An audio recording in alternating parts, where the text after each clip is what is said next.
ఇక phone tapping కేసులో కేంద్ర మంత్రి బండి సంజయ్ స్టేట్మెంట్ ను సిట్ అధికారులు రికార్డ్ చేశారు. అయితే సిట్ అధికారులు ఇచ్చిన ఆధారాలు చూసి నివ్వెరపోయారు బండి సంజయ్. దానికి సంబంధించిన బ్రేకింగ్ న్యూస్ చూద్దాం.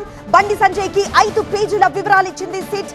కేంద్ర పెద్దలతో మాట్లాడిన కాల్స్ సైతం ట్యాప్ అయ్యాయని వివరించింది. వెంటనే కేంద్ర పెద్దల దృష్టికి తీసుకువెళ్లారు బండి సంజయ్. ఫోన్ ట్యాపింగ్ అంశంపై కేంద్ర పెద్దలు సీరియస్ అయ్యారు. జడ్జిలు టెలికాం సంస్థలను సిట్ విచారించలేనందున సిబిఐకి అప్పగించాలని బండి సంజయ్ డిమాండ్ చేశారు. వ్యాపారుల ఫోన్ ట్యాప్ చేసి బెదిరించి వసూలు చేసిన డబ్బులు ఎటు వెళ్లాయి అంటున్నారు బండి. ఫోన్ ట్యాపింగ్ ఆధారంగా లావాదేవీలు జరిగాయని, ఈడీకి సైతం కేసు ఇవ్వాలని బండి సంజయ్ డిమాండ్ చేశారు. ఫోన్ ట్యాపింగ్ కేసులో ఎంహెచ్ఏ నిబంధనలు సైతం ఉల్లంఘించారన్నారు బండి.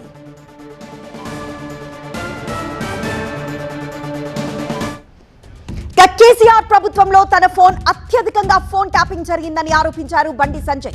మావోయిస్టుల పేర్ల జాబితాలో తన పేరు పెట్టి ట్యాపింగ్ చేశారన్న బండి, నాటి పిసిసి అధ్యక్షుడిగా ఉన్న రేవంత్ రెడ్డి, హరీష్ రావు పేర్లు కూడా ఫోన్ ట్యాపింగ్ జాబితాలో ఉన్నాయన్నారు. కేసీఆర్ గారి ప్రభుత్వంలో అత్యధికంగా నా ఫోన్ కాలను మాత్రమే టాప్ చేశారు. నా ఫోన్ కాలను టాప్ చేశారు అత్యధికంగా. నిజంగా ఇలా చూపించు అధికారులు చూపించగానే షాకు గురైన అనేక విషయాలు వారు చూపెట్టకనే షాకు గురైన. మావోయిస్టు లిస్టులో మా పేర్లు పెట్టి మా ఫోన్ ట్యాప్ చేశారు. నాదే కాదు, అప్పుడు పిసిసి అధ్యక్షుడు ఉన్నటువంటి ఇప్పటి ముఖ్యమంత్రి రేవంత్ రెడ్డి గారి పేరు ఉంది అలా.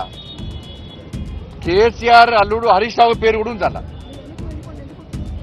వాళ్ళ ఫోన్ కూడా ట్యాప్ చేశారు. మాది పక్క పెట్టు, సొంత కేసీఆర్ బిడ్డ కూడా ఫోన్ ట్యాప్ చేశారు. కేసీఆర్ అల్లుడు కూడా చేశారు. సంవత్సరం దాటింది, ఏ ఒక్క రాజకీయ నాయకుడి మీద అరెస్ట్ చేసిరా మీరు? కేసీఆర్ గారిని, కేసీఆర్ కుటుంబం మీద చర్యలు తీసుకుని అరెస్ట్ చేసిరా ఎవరన్నా? ఎందుకంటే ఇద్దరు ఒకటే. కేసీఆర్ ఏ చెప్తే రేవంత్ రెడ్డి గారు గదే చెప్తాడు. కేసీఆర్ గారు ఏ మాట్లాడమంటే రేవంత్ రెడ్డి గారు గదే మాట్లాడతారు. కేసీఆర్ గారి అభిప్రాయం ఏందో రేవంత్ రెడ్డి గారు గదే అభిప్రాయాన్ని బయట చెప్తాడు. వాళ్ళ కేసీఆర్ గారి మీద చర్యలు తీసుకోమని చెప్పి సాక్షాత్తు రాష్ట్ర ముఖ్యమంత్రి గారు క్లీన్ చీట్ ఇచ్చేసిండు. ఎవరు ముఖ్యమంత్రి గారు చెప్తాను నేను, మీకు ఎవరిచ్చిన అధికారం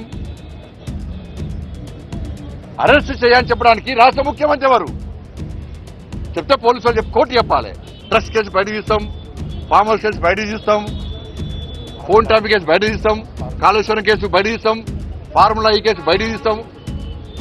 ఇవన్నీ చెప్పే ఏమే సంవత్సరం ఒక్క కేసీఆర్ కుటుంబాన్ని ఒక్కరు అరెస్ట్ చేసినావా?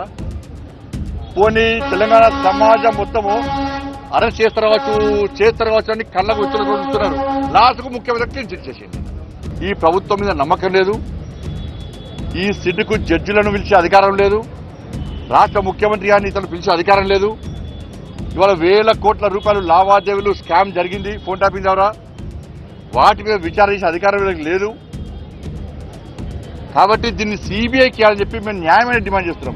సిబిఐకి ఇవ్వడంలో మీకున్న అభ్యంతరమే ఏంది?